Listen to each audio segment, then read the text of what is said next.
I go? My name is Bishop Edward Peacher, P-E-E-C-H-E-R. I've been pastoring in this city since 1982, 40 years. I've raised up and sent out several pastors that pastor locally and globally. I speak as a faith leader in this city, and I am honored to be here today.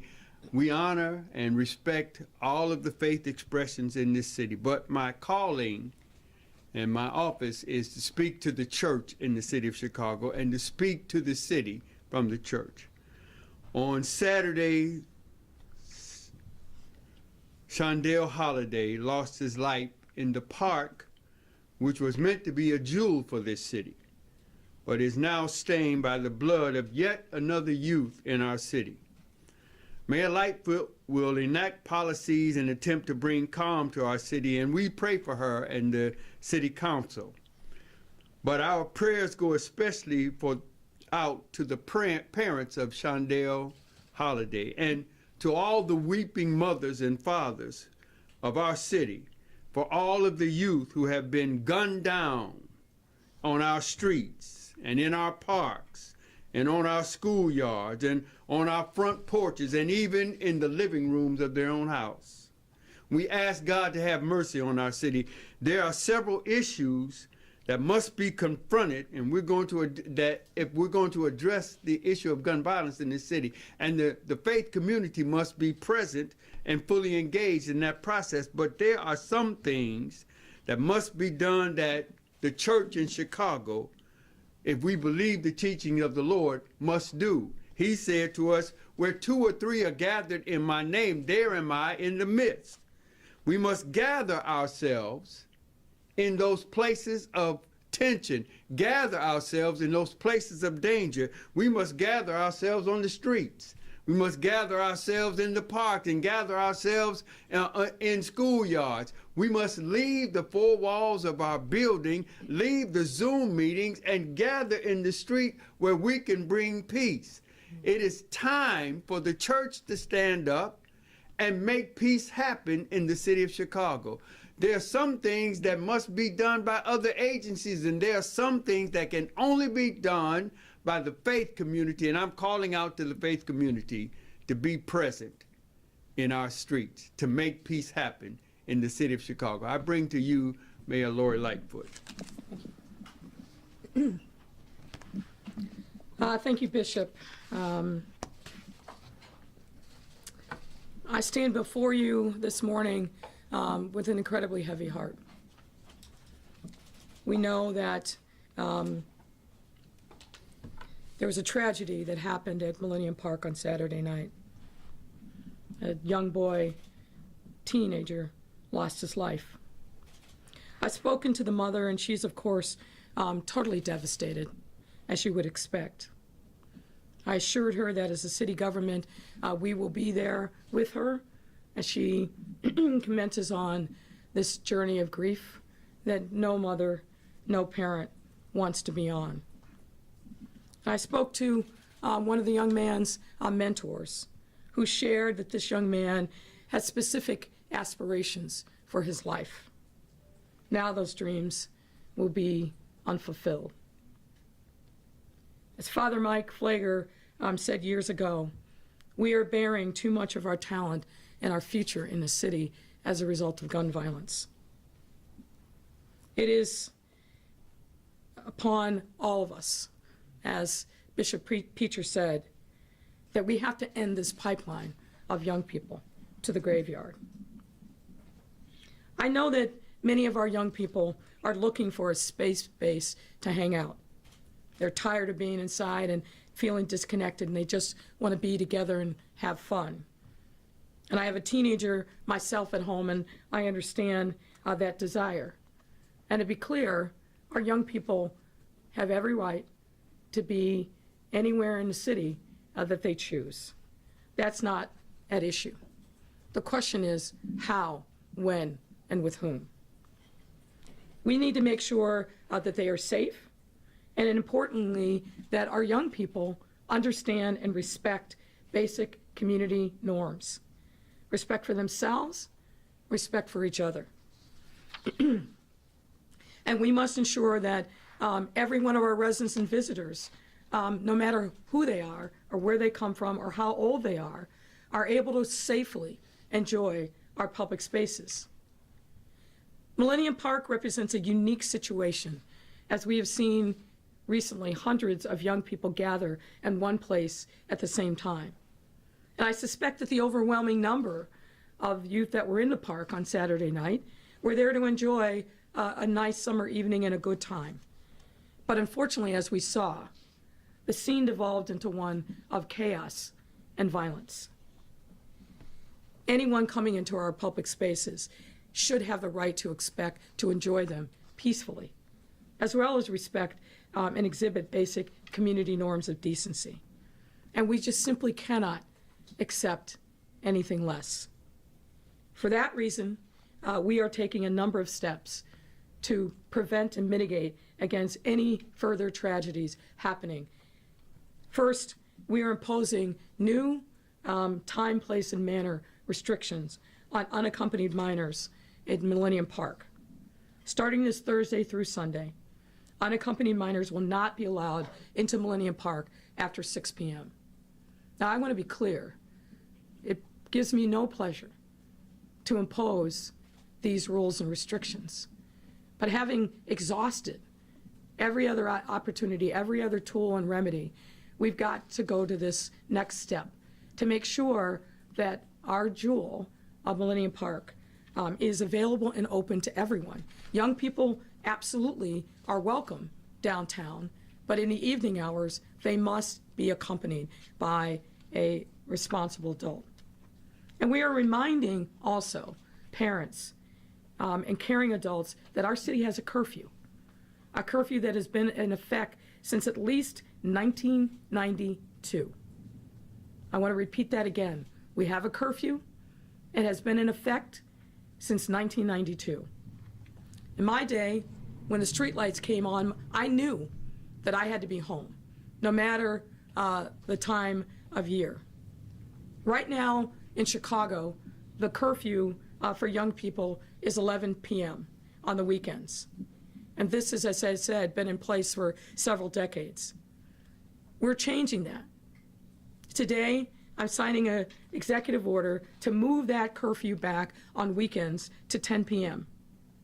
And I'm urging parents, guardians, and responsible adults in the lives of children to make sure that you know what the rules are and that you make a plan with your children and young people to make sure that they safely abide by this curfew that's been in effect for a very long time. You need to make sure that you understand what your young people are doing, who they are with, and where they are going. And consistent with the ways that dispersals are typically handled across the city, the Chicago police will exhaust all other efforts before they take law enforcement actions to make sure that our young people are safe. That's important to know. We will also partner with Chicago Public Schools and other local school systems to fully explain these new policies and procedures to our students. The first responsibility, of course, though, to teach and enforce these basic rules of respect and decency have to begin in the home. So we will continue to encourage parents and guardians to further ensure that their children are conducting themselves appropriately and safely at all times. And let me add that I will say as a parent, it's extremely distressing to learn that preteens as young as 10, 11, 12 years old have been coming downtown by themselves at night. Now, that's simply not smart, and it's definitely not safe. No matter the destination, it's not just because it's downtown. Our children need to be accompanied by adults, period. Let me say that again. Parents, guardians, you cannot just send your children out into the streets, no matter the destination, without knowing where they are going, who they are with, and making sure that there is a responsible adult with them to make sure that they safely conduct themselves in public and that they safely return home. That's simply a basic norm. And I'm just saying, parents, guardians, and caring adults, you must step up in this moment. Now, we've heard from many that our young people need more safe spaces to socialize and engage in fun and productive activities. And we completely agree. That's why every week there are literally hundreds of activities all over our city that are age appropriate at our parks, our libraries, that are sponsored by faith groups and community organizations. These activities are available in neighborhoods all over our city on the weekends, during the week, right now. What we need is to make sure that parents and guardians, and importantly, the young people, understand that these activities are available to them. Once again, I encourage anyone who's looking for these kinds of activities to visit My Shy, My Future, our umbrella organization that coordinates activities for young people in their out-of-school time. And we will have even hundreds more over the course of the summer. But right now, today, these activities to engage young people, for them to have fun and be engaged in productive activities, exist all over the city in every neighborhood. A couple other things that I think are important in light of the shooting that happened. I've asked our police department to work with our federal partners to accelerate gun traces for all firearms found in the hands of minors, and to swiftly bring charges against any adult who has provided a firearm to a person under 18. Let me also just say this, because I've been in many conversations with young people, focus groups and alike, where young people say, I carry a gun because everybody's carrying a gun. I carry a gun because I feel like I need to feel safe. And let me put the lie to this issue that carrying a gun makes you feel safe. What carrying a gun ensures is tragedy will follow. We saw that on Saturday night, and we unfortunately see that way too frequently. A gun does not make you safer. A gun in the hands of a child, a juvenile, or even a young adult is going to result in tragedy. So I'm urging these young people to put the guns down. It will be used to your peril.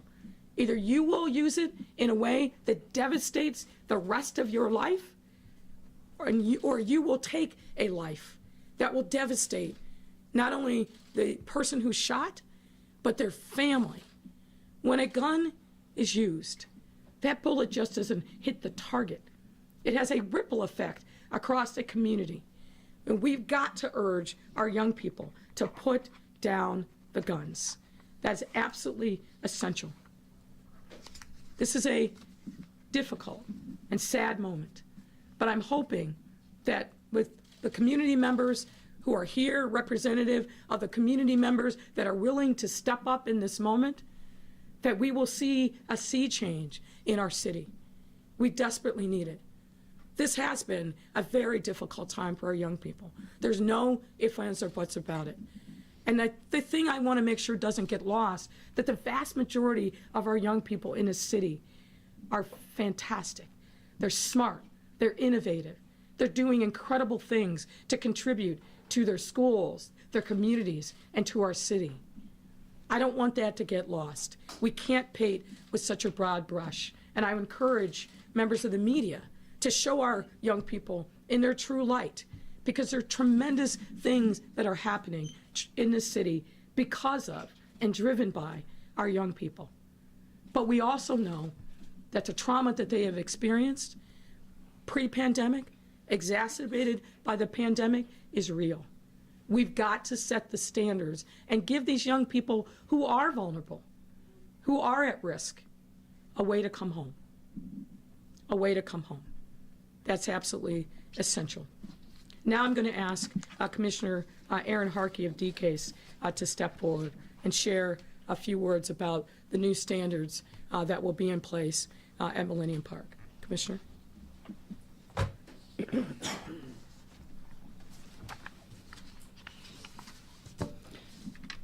Thank you, Mayor. Good morning. I am Erin Herkey. I'm the Commissioner of the Department of Cultural Affairs and Special Events, better known as DCASE. I want to echo the Mayor's sentiments in sharing my concern, sadness, and condolences over this weekend's tragic incident in Millennium Park. DCASE will be working with the Mayor's Office, CPD, AIS, and other city departments and sister agencies to implement changes to put new rules into effect by Thursday this week. As you may know, Millennium Park is so much a part of the social and cultural fabric of our city. It is the #1 tourist destination in the Midwest and provides the backdrop for hundreds of free cultural programs, festivals, and events every year where people and families come together. It's a special place because it belongs to everyone. As Mayor Lightfoot has said, as a city, we must ensure that our young people have safe spaces to congregate and to be together. We want to be clear that our young people are still welcome in Millennium Park, and these new changes will help us ensure that they are safe. Chicago's summer events that happen throughout our neighborhoods are cherished by our residents, bolsters our tourism, hospitality, and creative industries. We are heartened that these events are returning to Millennium Park to bring a sense of normalcy and joy back to our city in just a few weeks. This summer, we welcome everyone to Chicago from around the world, including our young people, accompanied by an adult to join us. Thank you, and I want to hand this over to Jane Chu from CPS. Thank you so much, Commissioner. Good morning, everyone. My name is Jadine Chow. I'm the Chief of Safety and Security for Chicago Public Schools. I also echo the sentiments, our deepest condolences to the family and loved ones of the young man who was killed over the weekend. Chicago Public Schools is dedicated to ensuring the safety of all of our students, both inside and outside of our schools. This means 24/7. We care about this matter deeply, and we'll be partnering with all of the agencies up here, our community partners, and of course the mayor. What we saw this weekend is unacceptable, and we need to do more. Today, the district will be sending out a letter to all families to highlight the important information that you've heard here, shared by the mayor and commissioner. We want to make sure this message gets out. We know not everyone has access to television, to radio, what have you. By making sure that every student is able to share a letter with their family, and we're using social media, we're using all the outlets that CPS has to get this word out. As stated earlier, please know we want our young people to be able to enjoy all that the city has to offer. We just want to make sure they're able to do it safely. And so with that, this letter will help include all this important information that was shared earlier today to make sure that they can be safe and enjoying our city. Also, as stated by the mayor, it's important that our young people have access to programming. And so we will also be sharing information about the programs that will be available to them to make sure that all of our families know how to find this information and how to connect our young people into it. This information can be found, as stated a minute ago, on the city's My Shine, Our Future website, as well as other information that we'll be sharing directly with our families. We also want to note the partnership that we're so grateful with the Chicago Park District to make sure that in every community that we are connecting children in our schools to the available programming. We're talking about also looking at safe passage. So in those areas where families need extra confidence on having these children travel to and from these programs, we want to work with Commissioner Escobedo to make sure that we are looking into that as well.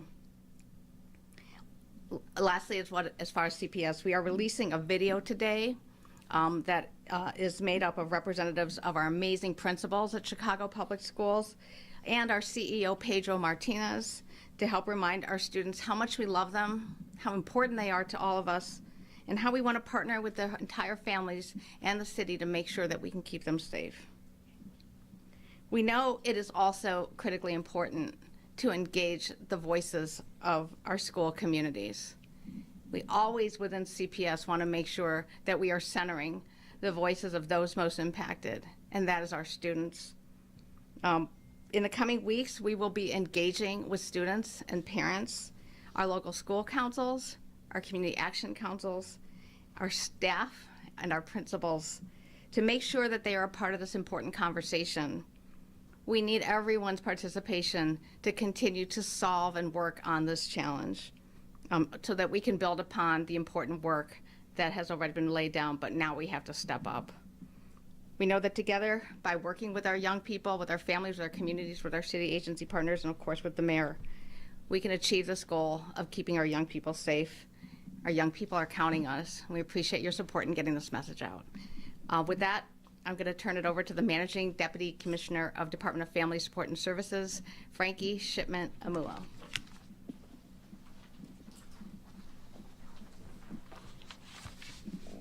Hello, everyone.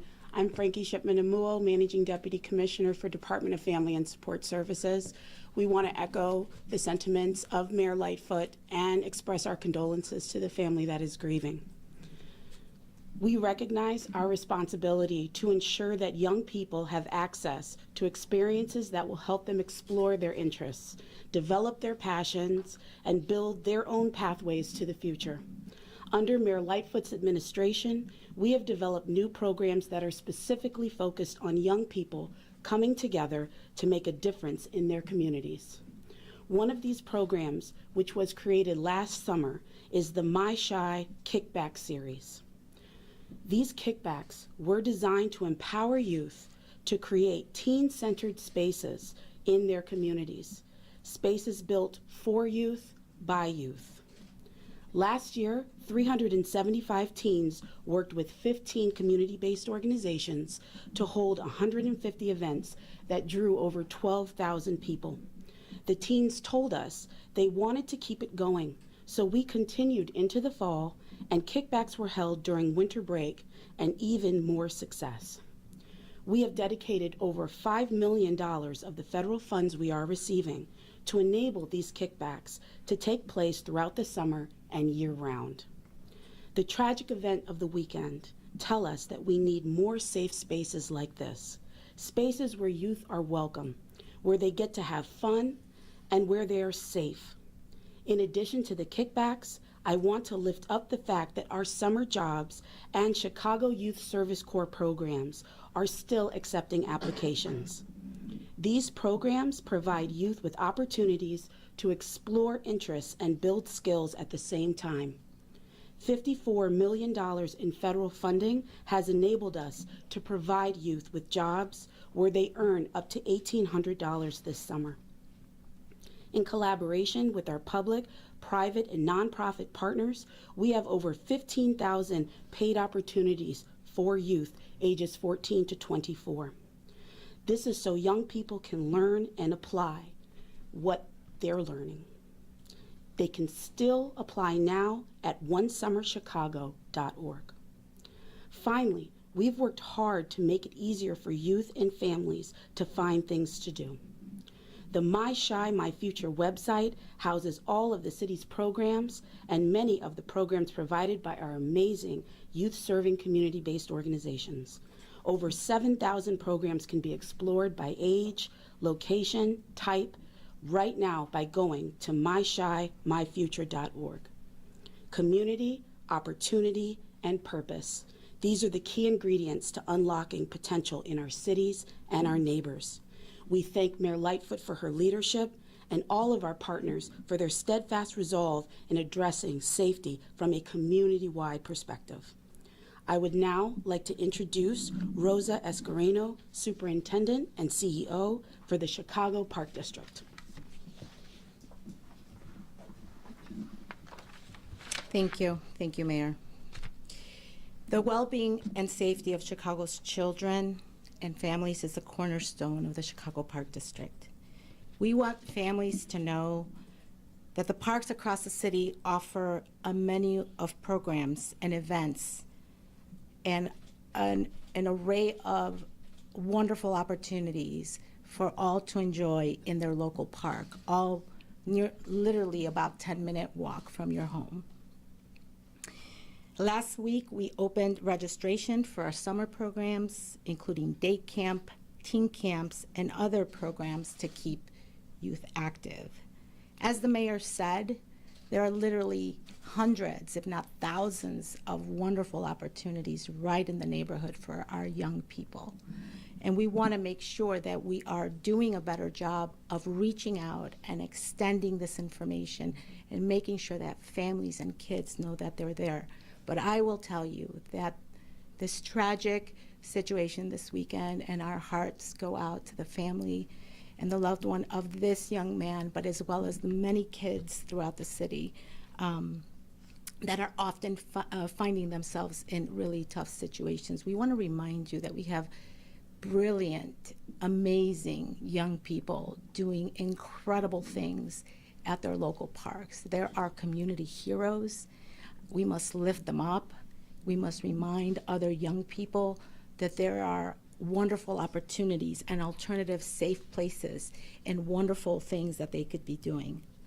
This summer, the Chicago Park District will fill 2,100 summer positions, including recreational leaders, attendants, junior laborers, and lifeguards, introducing them to an array of future job opportunities. I will tell you that many of the individuals that are working at the parks today, and many of you actually have worked at the parks at one point or another. So we know that these are really wonderful opportunities that really build lives, build character, and ensure the safety and longevity of fruitful life for our young people.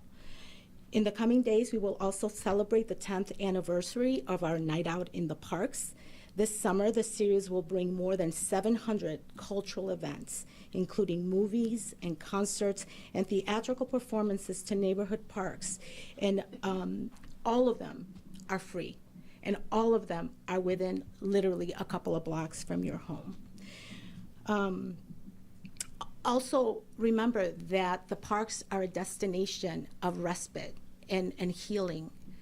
We, coming out of the pandemic after 2 years, we realized that being indoors has been impacted all of us adults as well as our young people in a very, very unique way, and many are being challenged by that. I was literally on a nature walk this morning looking at all these beautiful places, so we want to invite the community to take these places back.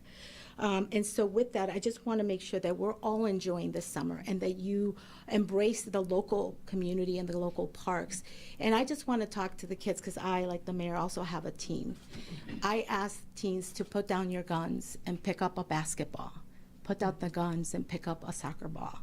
Put down your guns and pick up a tennis ball. Put down the guns and ensure that you are coming into places that are going to build your life. And the parks is where it starts. And I will tell you that I am going to do everything in my power to work with the mayor and the schools to make sure that we are expanding and really becoming much more relevant in the lives of our young people. And with that, I want to ask Jean St. Albin, Board of Directors Chair of the Chicago Loop Alliance, to come up. Thank you, Rosa. As a former Park District employee, I appreciate everything that you and everybody here is doing. I'm Jean D. St. Aubin. I'm the chair of the Chicago Loop Alliance, board of directors, and the executive director of the Gene Siskel Film Center of the School of the Art Institute of Chicago. What happened Saturday night is a tragedy for our entire city. We are saddened over the injuries and the loss of life and send our deepest condolences and support to the victims' families. Chicago Loop Alliance appreciates and supports Mayor Lightfoot's attention to this matter and the restrictions placed on minors gathering in Millennium Park for the safety of all, particularly some of the youngest and most vulnerable members of our community. The Loop is everyone's neighborhood. All residents, visitors, and tourists alike should feel safe when spending time in the vibrant cultural and economic hub of our iconic city. Despite the pandemic and all the challenges of the last few years, we continue to see the region's recovery led through arts and culture, theater, higher education, the return to the office, and public gathering spaces, including our beautiful parks. The Loop is where we all gather. A safe and predictable Loop experience is critical for the security of all Chicagoans and the continued recovery of our great city. As part of our work as the sole service provider for the State Street Special Service Area in the Loop, the Chicago Loop Alliance's ambassadors are out on the street 7 days a week, monitoring street behavior, greeting and engaging visitors and workers, providing directions, assisting individuals experiencing homelessness, and offering a visible public presence in an effort of violence prevention throughout the community. The team, which you may recognize in their yellow and black uniforms, has patrolled State Street for years and recently expanded in size and footprint, including unarmed security personnel, due to the evolving challenges of our time. With the help of our security committee, Chicago Loop Alliance is continually evaluating and adjusting these resources. More details about these programs can be found at loopchicago.com. I am pleased to hear the city is investing another $1 million to support additional corridor ambassadors programs and private security details in the Loop and Michigan Avenue. These funds will help ensure greater coverage during critical evening and weekend hours starting this month. Despite the new restrictions on Millennium Park, we remain concerned about the potential for large gatherings of young people throughout the Loop, given the tragic outcomes we have all witnessed. We look forward to engaging with Mayor Lightfoot and Superintendent Brown to ensure the resources are in place to restore civility and confidence in the Loop and the city of Chicago throughout the summer. Chicago Loop Alliance will continue to work with the Mayor's Office, CPD, and the local community towards solutions to these complicated issues and ensure increased safety for all in everyone's neighborhood, the Loop. I thank you all for your time, and I introduce Bob Costanza, from the Executive Director, Beyond the Ball. Good morning, everybody. Rob Castaneda, CASTANEDA. Originally born and raised in the neighborhood of South Chicago on the south side of Chicago. Spent the last 24 years of my life in South Lawndale, where I call home. I've been working with youth in Chicago for the past 25 years. And I agree with what the mayor said earlier, and that's that, like, youth in our city are amazing. And right now, you know, we're coming out of this pandemic. They've gone through so much trauma and stress over the last couple of years, not had the typical supports that they would have normally had from a system. As a youth worker, starting this work, you know, over 20 years ago, I love basketball, so we used to do a lot of basketball work, and we would invite, you know, kids from North Lawndale, South Lawndale, all over the place. We had this like thriving basketball community in Little Village Academy by 26 in Lawndale. And one of the things that always troubled me as a youth worker, as a resident of our city, is that we would create these amazing safe spaces inside of these controlled environments. But then you'd go out to the neighborhood, and in the neighborhood, you would see just all the signs of violence, whether it was gang graffiti, whether it was yellow police tape, red police tape. And so about 15 years ago, you know, just this thought that if kids are going to feel safe, they need to have a space unlocked for them, then they're not ever going to really feel safe. And so for the last 12 years, my wife, excuse me, who's a Chicago public school teacher for 25 years, or 25 next year, we've just really been working on how can we create safe public spaces for our young people. What the data says is in order for a public space to be perceived as safe, is you need usage. People is the number one thing that makes public spaces feel safe. And so what that means, though, as far as people, you need diversity in age and gender. So to have a program where you have just, you know, teens between the ages of like 13 and 17 and no adults, no elderly, no younger kids, that doesn't necessarily make the place feel safe, right? The research says you need diversity in age and gender. One of the hats that I currently wear right now, I am the co-founder, executive director of Beyond the Ball, where we do sport and play-based youth and community development work. But I'm the community engagement manager for the Community Safety Coordination Center, also called the CSEC. What we do at the CSEC is we work with the city agencies, city resources, kind of taking this healthcare aspect approach to public violence in the same way we did to the pandemic and coronavirus. So I do want to say a couple of things. I want to say that the city is engaging community folks, community leaders all over the city to address this issue. Kids are coming downtown, not because downtown is unsafe, but because they feel safe here, right? And so the city is actively working with community leaders, community residents to make sure that not only can kids come downtown and just feel safe, but that they can feel safe in our communities. We are experiencing unprecedented levels of investment on the community level to be able to experiment and try new things. But I would also add to that, we're also experiencing unprecedented levels of trauma coming after civil unrest, coming after, global pandemic.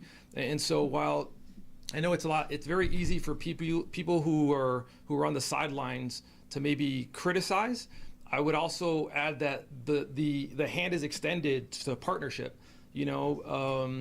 This, again, getting back to the data, right? Diverse audiences. So if you're not too old to engage in being part of the solution, you're not too young to be engaged in being part of the solution.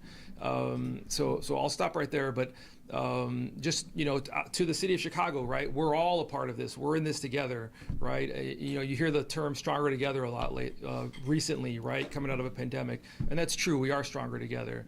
And so, every time we lose a young person in our community, in our city, it shouldn't make us give up or lose hope. Instead, it should give us more resolve and fuel to persevere. So, thank you. Now we'll hear from Diane Ladiger. Thank you, Mayor Lightfoot. I'm here this morning because I truly believe that the city of Chicago and Mayor Lightfoot care like I do about the young people and want them to be safe. While I want to tell young people, I do not agree with you not being able to go places. But you've got to work with us to keep everything free and available to you. You've got to work with us. People like myself who sacrifice everything that we can to make sure you have a safe space, that you are welcome, that we get any resources we can to help you to thrive. Well, you've got to work with us to let us know you want that and that you value that. I don't agree with everything that goes down about you. I want to make sure that you know that there are people like myself who literally care, like the mayor and a lot of people in Chicago care about you and that you're safe. But you've got to make sure we all safe too. Young people, just remember that your communities are there for you, that the resources that are given to communities and organizations like Kids Off the Block are there for you. So please, seek us out. Just before you seek a gun, before you seek violence, seek us out because we're there. And I want to thank the city of Chicago for being there for organizations like ours. Thank you, Mayor Lightfoot. We're happy to take your questions now. Thanks a lot, Mayor. Appreciate it. Members of the media, Amanda and I will bring down the mic to you. 2 questions per reporter. If you need to exit, please use a back door. We'll start with Glenn Marshall. Hey, how you doing? Question, will there be, will parents get in trouble for if their kids breaking curfew? Is it going to be anything where parents will start getting some type of reprimanding for, like, if their kids are caught with guns in any of this situation? Because it seems like you're crying out to the kids and you're also crying out to these parents, but will something happen? Well, look, our goal here is to educate people into compliance. Our goal is not to bring down a heavy hammer penalties on kids or their parents. But obviously, parents, guardians, and caring adults have a role to play. And my expectation and hope is that they're going to step up. And so part of what we're going to be doing in partnership with the organizations that are here, but also many that are not represented, is really activating those caring adults, those parents, those guardians. There's a reason why we are working through Chicago Public Schools to make sure that parents understand what the rules of the road are and that they can then talk to their children about that. That's the first place that we need to be, is education and collaboration. The last place that any of us want to be is enforcement. So there's nothing? No, I'm not saying that there's nothing. I'm saying there's a process, and that where we want to start is to engage and educate our parents and activate them to be much more engaged in what's going on with their children, not just sending them in an Uber or a car or on the train to far-flung parts of the city without any adult supervision whatsoever. And I think if we can do that successfully, that's where we need to spend our time and resources. Of course, there are consequences. There are things baked into the law. But what I want to emphasize is not the consequences if you break them. What I want to emphasize is how do we work together to bring people into compliance and to make sure that our young people can enjoy public spaces, but do it safely and with respect for others. Thanks, Mayor. WBZ, Mariah. Can you give us those consequences, though, just to have? Yeah, we can get you the specifics offline. But again, what I want to emphasize is not the consequences, the heavy hammer of the city or the police department. We want our young people to be able to enjoy our city, enjoy it safely, but do it in a way that's respectful of others. And parents have to be part of that solution. Mariah, WBZ. Hi, Mayor. Good morning. My question is also about enforcement. What legal authority are you relying on to enforce a curfew or, this 6 p.m. curfew at Millennium Park? What are the consequences? Because I think that's important information for right now. First of all, it's not a curfew. It's time, place, and manner. The restrictions. It's time, place, and manner restrictions. Sure. The Supreme Court of the United States for decades has authorized cities to impose time, place, and manner restrictions. We're certainly within that heartland. If you look at the longstanding rules that govern Millennium Park, those have been in place for quite some time. And so we're modifying those. We're giving advance notice. We're educating members of the public. We're not saying that young people can't come into Millennium Park in the evening hours, but when they do, they must be accompanied by an adult. I understand. So, but what are the consequences? You said officers at the park will exhaust all other options before taking law enforcement action. What is that law enforcement action? Are the teens being arrested? Why do you want to go to arresting children? No, I don't. I'm just wondering. But I just have to raise that issue up. No, we don't want to arrest children. Sure. If we have to because they're breaking the law, we will. But what we've seen in other areas of the city when issues have arisen is our officers talk to the young people, educate them about what the rules are, and in most instances, the young people disperse without any incident.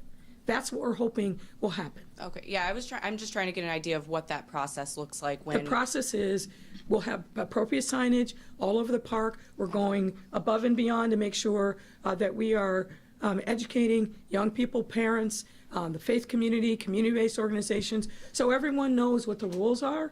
And when young people come and they're unaccompanied, the park security, and if necessary, police officers, we'll let them know what the rules of the road are. And as I said, when we've seen this happen in other instances, they simply disperse. They follow the rules. And the vast majority of kids that were down there were following the rules, but unfortunately, some were not, and it led to tragedy. Alice, Tribune. I do have just one other question. Two questions. One was a follow-up. I'm wondering how you're measuring success and when will this ban be removed? Like, what does effectiveness look like to you, and when do you think the restrictions would be removed? Well, I don't have a deadline on when the restrictions will be removed, and so they'll remain in existence for the foreseeable future. And what success looks like to me is young people enjoying our city and doing it safely. And safely means with respect for themselves, but also respect for others. Alice, Tribune. Hi, so my first question is, what was your process coming to this decision on the restriction, and who did you consult? Well, when I heard about I've been thinking about this for some time, but when I heard about the tragedy on Saturday night, it really kind of catalyzed in my mind that we needed to take some decisive action. So we touched a range of different stakeholders in the 24 hours from Saturday night, obviously consulting with my team, but we also consulted members of the faith community, youth servicing organizations, and a range of other stakeholders to get their sense of what we should take, what action we should take as a city. We talked about the restrictions on Millennium Park. We also talked about the moving up of the hours of the curfew and got, I think, a general consensus from a wide variety of stakeholders that this was the right way for us to move forward. Thank you. And the ACLU said it's planning to send a letter to your office today, which could be a precursor to litigation. Are you confident this restriction will not infringe on minors' rights to be in public or be enforced unfairly on young people of color? Of course I am. Of course I am. And you know, I have a lot of respect for the ACLU, but here on planet Earth, in reality, we have a crisis in our city, and we have to take action. Doing nothing is simply not an option. So I will listen, I will engage with them, but doing nothing is not an option, and I think the modest, very surgically, narrowly defined actions that we're taking make sense in this moment. Joni, Fox.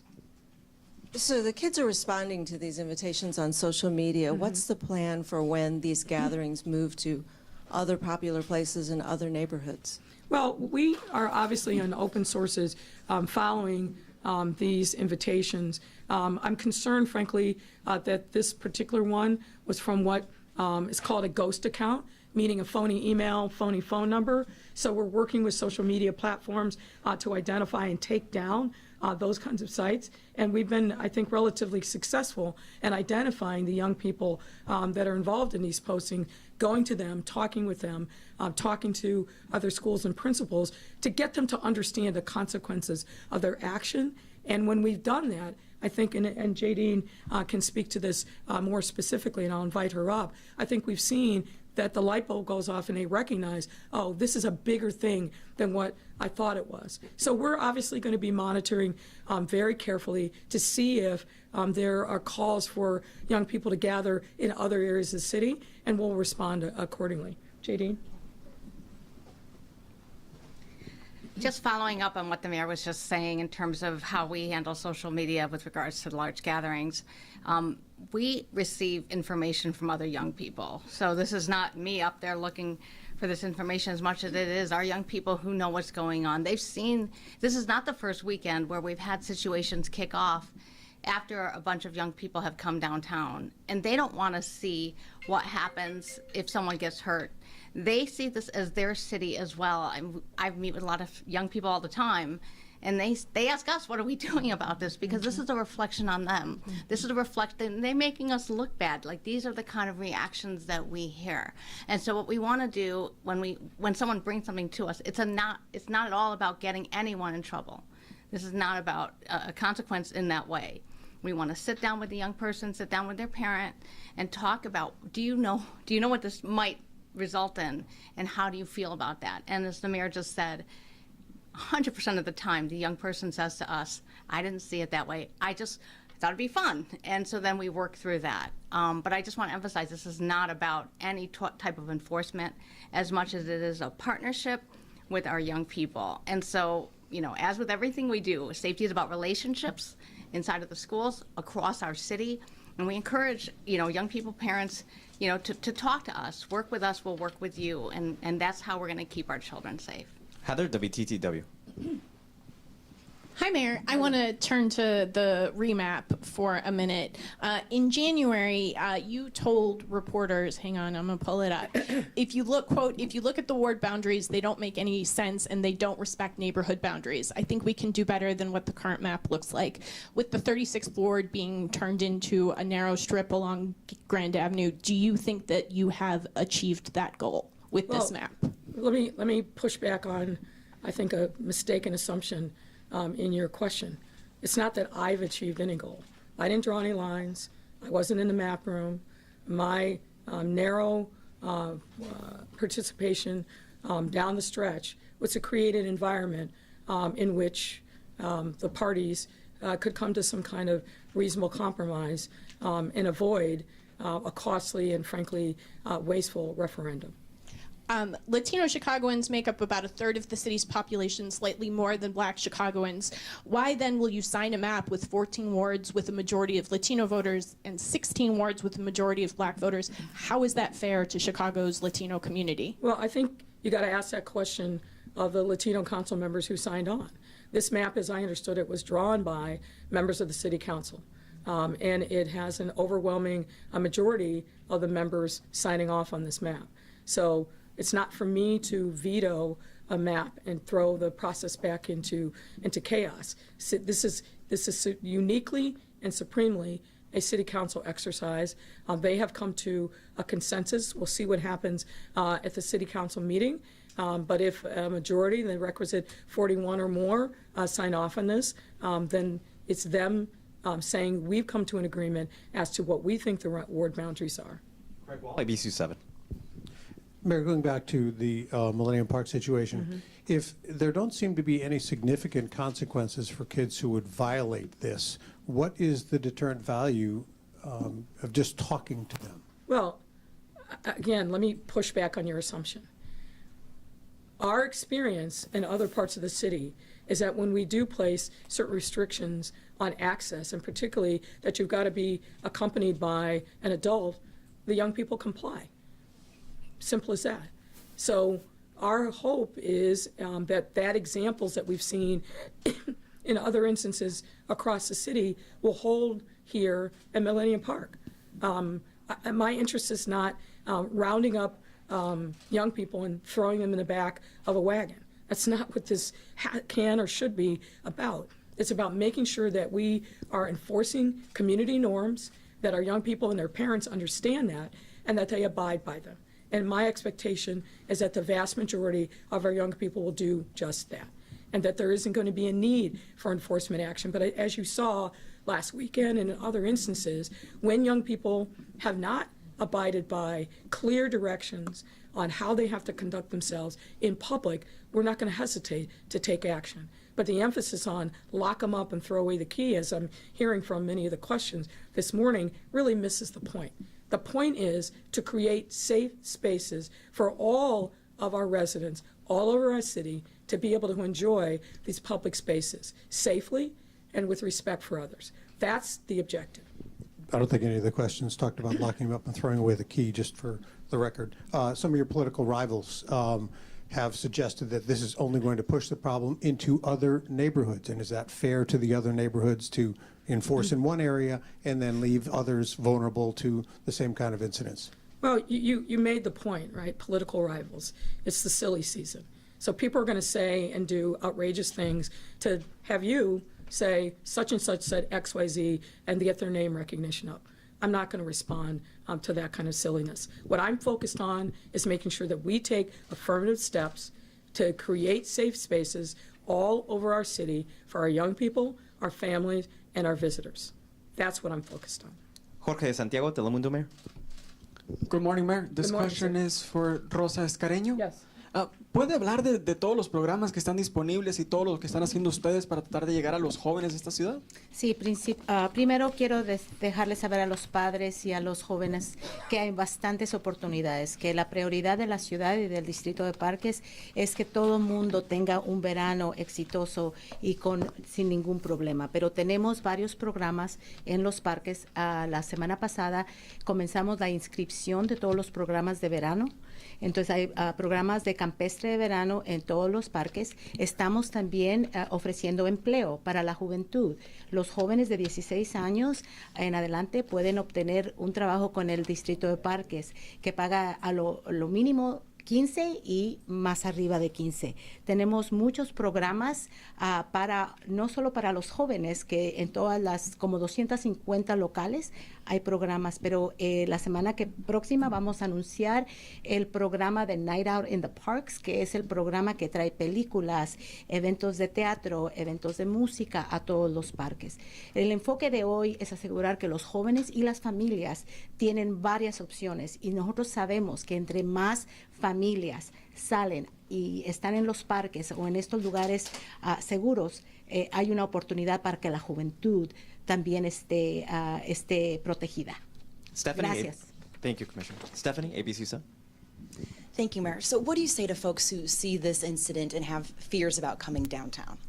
Well, look, what I want to do is make sure that we reassure the public that our downtown is safe and that we are taking these specific steps to make sure that our downtown remains safe. Again, I think the vast majority of young people that were out there on Saturday night were out there to try to have fun and enjoy a summer evening. Unfortunately, we saw tragedy happen because young people carried guns downtown, and that's just simply not going to be acceptable. And we're going to make sure that we hold those people, whether they're adults or young people, who pick up a gun and try to solve petty disputes by pulling the trigger. We've got to hold those folks accountable, and we've got to continue to do everything that we can, as I think Diane Latiker of Kids Off the Block said so passionately. Work with us, help you. help us create safe spaces for our young people all over the city to enjoy. But the one thing we simply will not tolerate is anyone picking up a gun and trying to solve it's always some kind of petty dispute with a gun. That's not going to be acceptable in the city of Chicago, and we will find you and we'll prosecute you, just as we've done with the young man who was responsible for the shooting on Saturday night. Now he's facing, unfortunately, a very serious charge that if it convicted, that's going to affect the rest of his life. It is simply not worth it. But we're creating safe spaces in our city, and our downtown is safe. Thanks, Mayor. Michelle Gallardo, ABC 7. Thank you. Good morning, Mayor. Good morning. Are you not concerned, though, that these new restrictions on Millennium Park are simply going to move these large